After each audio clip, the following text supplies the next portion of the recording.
The Truth Girls. Hi everyone. Well, a lot of times you guys complain about your government in the United States and all the problems you have, and you ask me, is it better in Canada? Well, yes and no. It's actually pretty crazy in Quebec, and I'd really like to give you an update on all this crazy stuff that's been going on around here. Well, for one, the Quebec government has proposed a bill to amend the Quebec Charter of Human Rights and Freedoms, or they call it the Quebec Charter of Values. And mainly what they're trying to do here is ban religious symbols for all public sector employees, which would include hospital workers or post office or anything except elected officials. Democratic Institutions Minister Bernard Drainville says the state must be neutral because it must show the same respect for all religions regardless of their beliefs. Really what they're doing is they're showing the same respect for all religions by disrespecting them all equally. The head of our PQ government, Pauline Marois, says that this amendment would contribute to integration and social cohesion. However, it's already showing that this is obviously not the effect that the charter will have. It's already increasing racism, and Muslim women in Quebec are facing more attacks since the charter proposal.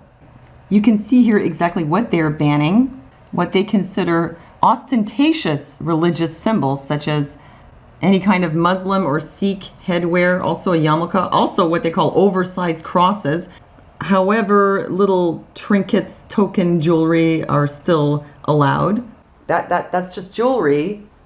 People who wear headscarves or yarmulkes, they're not doing it as a fashion statement. They're doing it not to be ostentatious, but because their religion prescribes it, and this is what they have to do. And so they have the choice between obeying God or obeying the government. So what are they going to choose? But Pauline Marois says it would contribute to integration and social cohesion. If we all look the same, we should be able to get along much better. Great. Why don't we just have a uniform? I mean, it worked really well for communist China.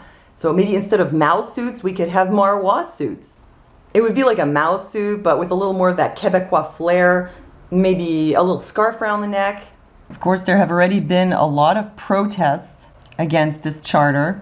Some people are calling it an outright war on religion. Rabbi Reuben Pupko said, "The reason us Jews have flourished in North America is because we came to countries that allow us personal religious freedom. We all know what happens in those countries that don't." And Amnesty International is warning that the Quebec Charter would violate fundamental rights. But, not everyone's against the charter. Screaming topless protest interrupts Quebec National Assembly to denounce Values Charter. Well, they're against it, but only because it's not enough. So you see, the idea of banning religious wear isn't unpopular with everyone. It's popular with rabid secularists who think they can change society by showing their titties. Look, this goes way beyond religion. Quebec has a lot of complicated problems. A lot of it has to do with language. I'm all for the protection of the French language. I absolutely love Quebec French and Quebec culture. I totally dig that. But it's like the way that they go about it, it's a bit manic. Last year they had Pastagate, where they tried to ban all foreign words from restaurant menus. So you wouldn't be allowed to have pasta on there. You'd have to have like pâte alimentaire. I mean, I don't know what they're going to call shish taouk. Viande poulet rôti, fourrée dans un pita avec des oignons et de la laitue. It was a big scandal, and the head of the Quebec language office ended up having to resign.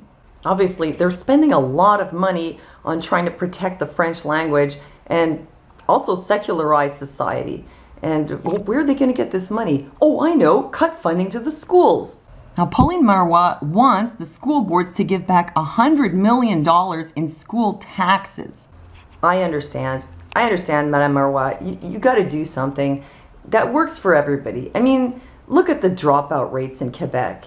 Look at these statistics. They're just appalling. In 2000, Quebec had the second highest dropout rate for women after Manitoba. In 2009, they're in third place. And we got to get us back up to number one. And look at the dropout rates for men. In 2009, Quebec still had the highest dropout rate for men, but the rate has been going down, and we got to get those numbers back up. It's important that if you're going to have a totalitarian, Orwellian, secular society, you have to keep people stupid. So it would make sense that you would take money from education and put it more into running the place like a police state. Now, I'm not sure if the only goal here is to make people dumber and to secularize society and to break us all apart. I mean, those are all good goals for, an Orwellian police state to have. But I think that there's another reason why they're doing this. See, already back in 2010, the Quebec government banned the niqab from government services. But it wasn't only that. This article tells you that a girl was expelled from a language class for refusing to remove her niqab. I think that the reason they're trying to ban the niqab and the burqa, at least, is so that they have an easier time with surveillance cameras, facial recognition software. You know why they're banning the yarmulke? Because they really can't just ban the niqab and the burqa for facial recognition, or people say, well, that's prejudice, so you have to ban the yarmulke. You have to ban all that stuff. It's all or nothing. This serves many purposes, but none of them are good from my point of view. And a lot of people are going to be in the position where they're going to have to choose between living here or moving somewhere else. So it's not going to be good for Quebec economy either. But then again, it seems that the goal is to make people poorer. So, maybe that's what they want. Anyhow, I love Quebec. I love the French, and I love living here, but it's pretty crazy. So, well, thanks for listening to me. Please leave me your comments, and I'll see you next time.